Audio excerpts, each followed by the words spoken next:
सावन सोमवार के नियम। शिवलिंग पर बेलपत्र चढ़ाते वक्त भूलकर भी न करें। ये गलतियां भगवान शिव की पूजा में बेलपत्र का स्थान सबसे ऊपर आता है। शिव पुराण में शिवलिंग पर बेलपत्र चढ़ाने के कुछ नियम बताए गए हैं। इन नियमों में यह बताया गया है कि बेलपत्र को कैसे चढ़ाना चाहिए और इन्हें कब नहीं तोड़ना चाहिए। आइए सावन में ये नियम आप भी जान लीजिए। सावन का शुभारंभ हो गया है और इस बार अधिक मास होने की वजह से सावन 49 दिनों का होगा। सावन में शिवजी का रोजाना जलाभिषेक करने और शिवलिंग पर बेलपत्र चढ़ाने के विशेष लाभ शिव पुराण बताए गए हैं। इसके साथ ही शिवलिंग पर बेलपत्र चढ़ाने के कुछ नियम भी शास्त्रों में बताए गए हैं।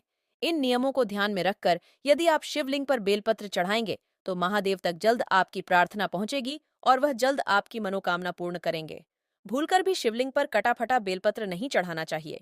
ऐसा करने से आपका बेलपत्र चढ़ाना व्यर्थ जाता है। भूलकर भी ऐसा बेलपत्र न चढ़ाएं जिसमें 3 से कम पत्ती हो। कम से कम 3 पत्ती वाला बेलपत्र शिवजी को चढ़ाना चाहिए। अगर आपको कहीं से 5 पत्ती वाला बेलपत्र मिले तो यह बहुत शुभ माना जाता है। ऐसा बेलपत्र बहुत ही दुर्लभ होता है। इसे चढ़ाने से आपको मनचाहा फल प्राप्त होता है। बेलपत्र को तोड़ते वक्त याद रखें कि इस दिन चतुर्थी, अष्टमी, नवमी, चतुर्दशी और अमावस्या तथा संक्रांति तिथि नहीं होनी चाहिए। सोमवार को बेलपत्र नहीं तोड़ना चाहिए। सोमवार के व्रत के लिए एक दिन पहले ही बेलपत्र तोड़कर रख लें।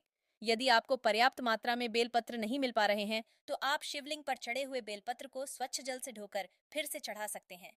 बेलपत्र को कभी अशुद्ध नहीं माना जाता है। अक्सर ऐसा देखा जाता है कि बेलपत्र के बहुत से पत्तों पर ढारियां होती हैं। ऐसे बेलपत्र को शिवजी पर चढ़ाने योग्य नहीं माना जाता है। ऐसे बेलपत्र को खंडित माना जाता है। सदैव जल चढ़ाने के बाद ही बेलपत्र चढ़ाएं।